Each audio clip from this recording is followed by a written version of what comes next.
It's the end of the day with Ray. Hello, my friends. Well, ladies and gentlemen, it's time for this year's Halloween special. You know, last year I wore the cat head, and the cat head was representing those copycat analysts within the print industry. This year, the cat head represents those scaredy-cat executives within that same industry. Those friends of mine that sell supply and service print equipment, there is a whole lot of scaredy-cat executives in that industry, and a lot of these executives are referred to by the slang word for kitty cat. But I can't use that on the end of the day with Ray, so we're just going to call them scaredy-cat executives. This year's episode's kind of similar to last year's. There's a couple little things that are different. I did reach out to the audience and I said, send me in some scary questions. And folks, not only will the cat answer those questions this year, but I have this magic deck of playing cards. This magic deck of playing cards will answer the questions along with the cat. Get ready, some of these questions are pretty damn scary for the status quo. I also told the audience I need a really scary picture. I need a really scary picture to put on the Sharp Interactive board. Ladies and gentlemen, look at this picture. This is scary as hell. I mean, when I see the blood dripping around the ankles of that shackled prisoner, immediately I'm thinking, is this one of them slave camps in China? Holy smokes. And, that would be appropriate for the industry we all call home, that print industry. I mean, we've got the DHS banning 9-star over slave labor and all that kind of stuff, so I thought it was an appropriate picture, and it is awful scary. But ladies and gentlemen, I did something to help out some old men in our industry. I told the friends out there, hey, when you send in the questions, don't ask me anything about fog. We got to leave fog alone on this year's special. Because you remember last year, someone sent the question, what's FOG stand for? Friends of Golf or Floundering Old Guys. And, the cat said Floundering Old Guys, and some old guys got upset about that. So this year, we will not be discussing fog on the Halloween special whatsoever. But let's just jump into these questions, ladies and gentlemen, because there are some really, really scary questions. I mean, there's a lot of people that'll say, the print industry is a bigger shit show than a cat's litter box. Ladies and gentlemen, this is what people tell me. And I got to tell you, sometimes I think they're right. I mean, I know there's some folks out there really trying hard, but at the end of the day, you're looking at Kitty's litter box and you think about the print channel, and you think, holy crap. I mean, there's some things that are crazy. So here's the first question, ladies and gentlemen. Let's get the cards ready to answer the question. The first question's coming in from someone that uses Great American Leasing. This is an interesting question. How many basis points does Great America Leasing raise their rates to help pay for Collaborant's IT? Well, that's a great question. I mean, we know Collaborant's IT. They've had that thing for, a long time, and people even question whether or not it makes any money, so obviously they got to pay the bills, so do they raise the rates on the copier leases? Well, let's see what the cards say. How many basis points do they raise those rates? Well, the card shows a queen. Well, we all know that a queen represents 10, and I just think you got to add a couple of zeros to that, and I'm thinking it's 1,000 basis points. I mean, I'm thinking they could be raising the rates 1,000 basis points. Hey, it's just the cards. Those are the answers. But ladies and gentlemen, that was a great question. Here's one. When will Goldberg and Sons change the name back to BTA? When will Goldberg and Sons change name back to BTA? I didn't realize that BTA had changed their name to Goldberg and Sons. Boy, some stuff happens so quick in our industry. But I would agree, that name needs to be changed back. So let's see what we got here. It says 10. I'm guessing within 10 days we're going to see the memo coming from Goldberg and Sons that the name's been changed back to BTA. Holy smokes. Ladies and gentlemen, this question's coming out of Ramsey, New Jersey.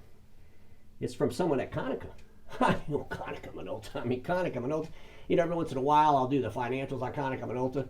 And to describe the financials of Konica Minolta, sometimes I'll have to show a bathtub full of blood because it's like a bloodbath.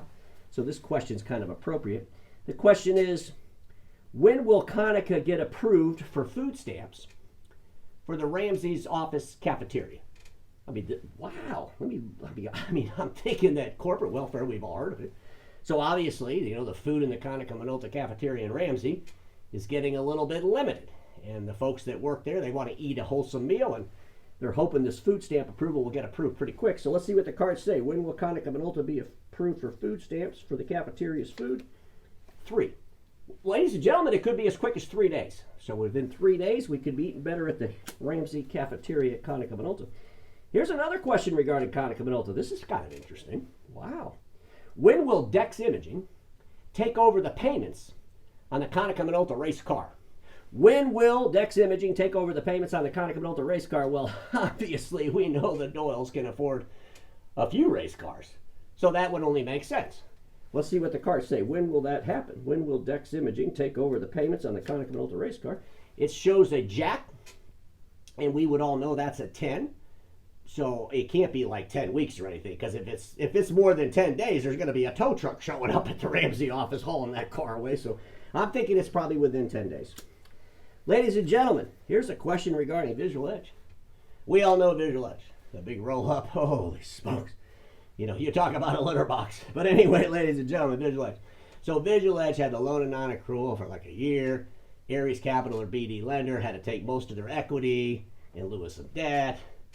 And the question is, when is Ares Capital going to dump Visual Edge? Because, you know, I mean, there's a whole lot of people in the whole world that don't think Ares Capital wants to be a pretend IT company that sells a bunch of print equipment. So they got to get rid of that thing. So when's that going to happen? Let's get on the magic deck of cards and see. Here we go. Hang on a second, folks. It looks like a 2. Well, I mean, I don't think it could be 2 days. That's a little bit quick. I mean, they probably got to do more of the forensic audit. But I'm thinking that it could be 20 weeks. It could be within 20 weeks we could see something going on between Ares Capital and Visual Edge. Ladies and gentlemen, here's a question that has to do with HP. So we know HP is they're getting ready to have their worst year-over decline in the company's history. It's just atrocious. And that CEO over there has got to get fired. The board of directors has to fire the CEO of HP. And the question is, when is this going to happen? I mean, you think about the CEO. I mean, what does he do? He's buying back billions of dollars worth of stock. He's upside down on that. You know, I mean, it looks like he was playing bridge with Warren Buffett last year, and Buffett lost and was forced to buy some stock in HP, and boy, he got out of that as quick as he could. And now, oh my gosh, ladies and gentlemen, he's trying to make the Amplify even more obnoxious than it already is. But the board has to fire this guy. So at the end of the day, when will that happen? When will HP's board fire the CEO of HP for poor performance? Well, it says 10. And we're getting a lot of 10s for some reason. And I will tell you this. I think 10 weeks is probably a pretty good number. I'm thinking within the next 10 weeks we could see some new leadership over there at HP. And hopefully the new person will do a much better job. Ladies and gentlemen, our industry is a pretty scary industry. But at the end of the day, I hope you all enjoyed my Halloween roast. Because everybody watching me knows this. Status quo is the killer of all that'll be invented. Don't get stuck in status quo. Have a great Halloween, and I'll see you all on Monday.